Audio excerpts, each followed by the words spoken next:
Assalamualaikum warahmatullahi wabarakatuh. Shalom, Om Swastiastu, Namo Buddhaya. Di video kali ini saya akan menjelaskan terkait dengan pemenuhan mata kuliah saya, yaitu hukum, ekonomi, dan bisnis dalam rangka pemenuhan tugas. Nah, sebelum saya melanjutkan lebih jauh lagi terkait dengan penjelasan materi ini, izinkan saya terlebih dahulu untuk memperkenalkan identitas saya atau membacakan biografi saya secara singkat. Perkenalkan, nama saya Muhammad Raffi Mahendra, NIM 2018 10 11 03 11 056. Nah, di sini saya merupakan mahasiswa Universitas Muhammadiyah Malang yang berasal dari jurusan hukum, Fakultas Hukum, atau Prodi Ilmu Hukum. Selanjutnya kita akan langsung saja lanjut ke penjelasan. Nah, di slide selanjutnya ini berkaitan dengan adanya pasar modal. Nah, menurut kalian apa sih pasar modal itu? Jika kita membedah dari kata per kata seperti kata pasar dan juga modal. Nah, pasti kalian berpikir kalau terkait pasar itu hal-hal yang berbau atau bersifat aktivitas yang dilakukan seperti berbelanja, membayar, tukar, menukar. Nah, itu memang benar. Dan secara singkatnya juga terkait dengan modal ini, pasti menurut kalian seperti halnya uang untuk membiayai usaha yang berada pada awal usaha. Ya, itu memang benar. Nah, tapi kalau di sini menurut saya sendiri, pasar itu merupakan tempat bertemunya antara penjual dengan pembeli untuk melakukan transaksi jual beli. Dan sedangkan modal ini merupakan biaya awal untuk mendirikan usaha agar usaha tersebut menjadi berjalan dan juga berkembang. Itu merupakan pengertian dari kata per kata. Nah, kalau misalnya sedangkan kita gabung dari pasar modal, nah pasar modal itu sendiri juga hampir sama seperti dengan pasar pada umumnya yang ada kata pasar, yaitu tempat bertemunya antara penjual dengan pembeli. Nah, tetapi bedanya di sini yang dilakukan atau objek dari transaksi tersebut merupakan surat berharga atau yang diperjualbelikan merupakan surat berharga yang diterbitkan oleh pemerintah dan atau perusahaan untuk melakukan usaha, yaitu terkait dengan modal usaha. Nah, kita akan lanjut ke slide selanjutnya agar kalian lebih paham. Stay tune terus di video ini.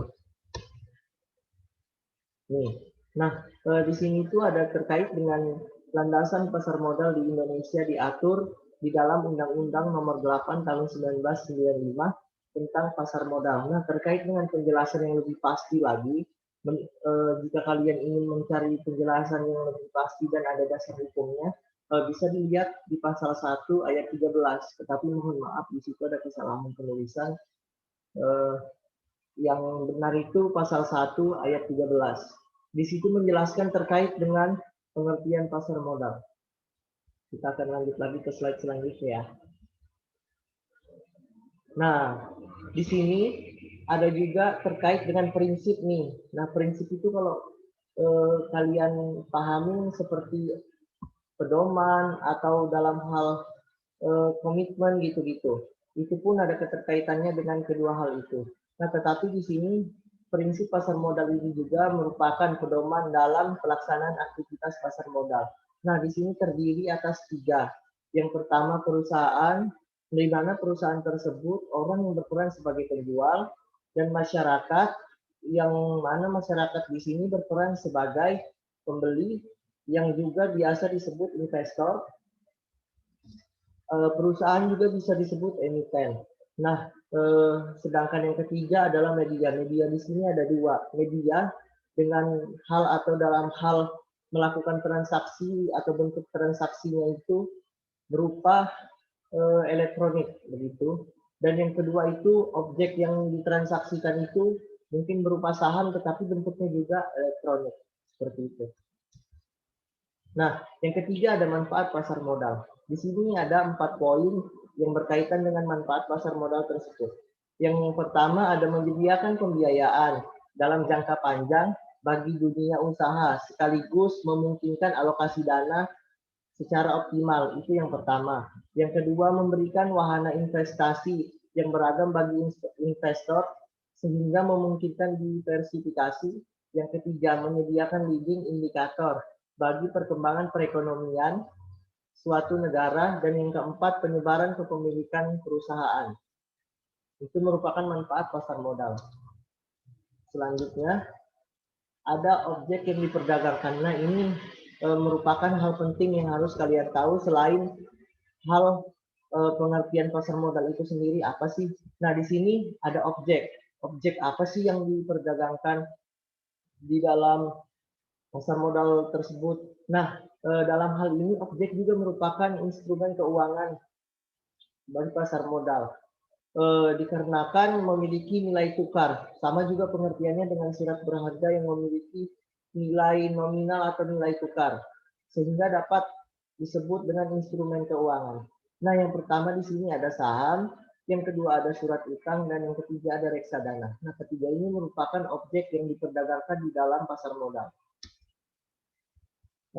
Setelah itu, terkait dengan unsur-unsur apa sih yang ada di pasar modal itu? Nah, di sini ada mencakup 3 unsur. Yang pertama, penawaran umum dan perdagangan efek. Itu yang pertama. Dan yang kedua, perusahaan publik yang berkaitan dengan efek dan yang diterbitkannya. Efek yang diterbitkannya maksud saya. Dan yang ketiga, lembaga profesi yang berkaitan dengan efek.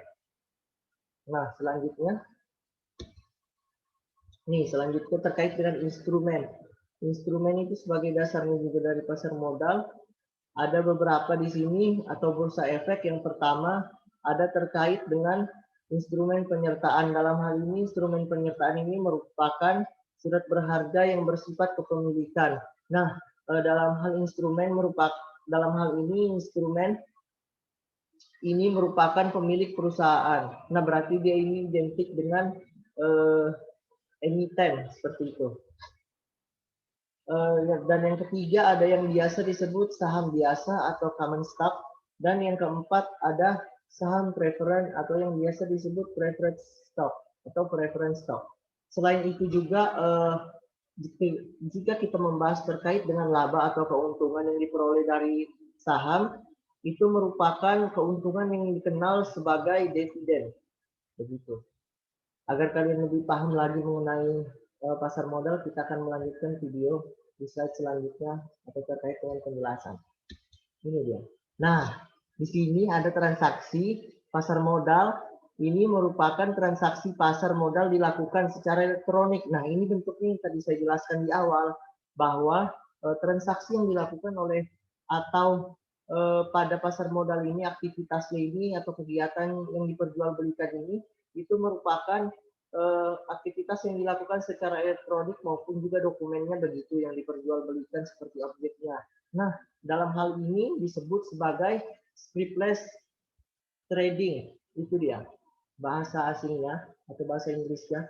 Nah, terkait dengan hal lain atau ada nggak sih kalau pertanyaan kalian badan-badan yang mengawasi atau pihak-pihak yang mengawasi di dalam jalannya pasar modal ini, di dalam jalannya proses atau aktivitas jual beli ini ada yang dinamakan itu ini namanya self regulatory organization. Self regulatory organization ini merupakan badan atau lembaga-lembaga atau pihak-pihak atau perkumpulan yang perannya di dalam sini itu merupakan pengawas dalam jalannya kegiatan pasar modal. Yang pertama ada PI.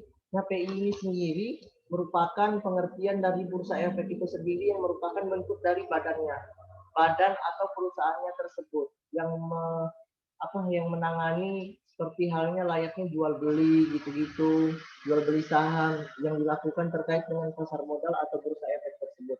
Nah, KPI ini dia ini merupakan badan atau pihak-pihak atau perkumpulan yang dilakukan setelah proses dari PI tersebut, kita harus ke KPI ini. Nah, dikarenakan merupakan keriling penjaminan efek Indonesia yang dalam hal ini terkait dengan tugasnya untuk membantu menjaga hak dan kewajiban investor dan memastikan bahwa apa yang seumpamanya dia beli itu dia dapatkan barangnya dan yang penjual ini mendapatkan uangnya, seperti itu. Nah, kalau selanjutnya yang ketiga ini ada KSEI atau juga biasa disebut Studian Central Effect Indonesia. Nah, di dalam hal ini tugasnya KSEI ini sebagai pemindah bukuan dan yang kedua penyimpanan efek di pasar modal. Seperti itu dilakukan oleh KSEI atau Studian Central Effect Indonesia. Nah, terkait dengan uang atau yang biaya pembayaran tersebut, nah uang ini ditransfer ke bank yang bekerja sama dengan KSEI ini. Nah, terus itu selaku bank pembayaran, maka disetorkanlah uang tersebut. Seperti itu. Selanjutnya di sini, nah ini apa sih, pasti tadi kalian bertanya-tanya apa sih apa namanya fungsi dari adanya ketiga hal ini. Nah, fungsi ini ada mencakup semuanya dari hal tersebut atau lembaga-lembaga tersebut atau perkumpulan. Nah, di sini agar kegiatan pasar modal berjalan dengan baik dan juga diawasi juga oleh badan atau oleh perusahaan serta instansi atau lain sebagainya oleh OJK. Nah, OJK ini Otoritas Jasa Keuangan. Nah, kita akan menuju ke slide selanjutnya ya.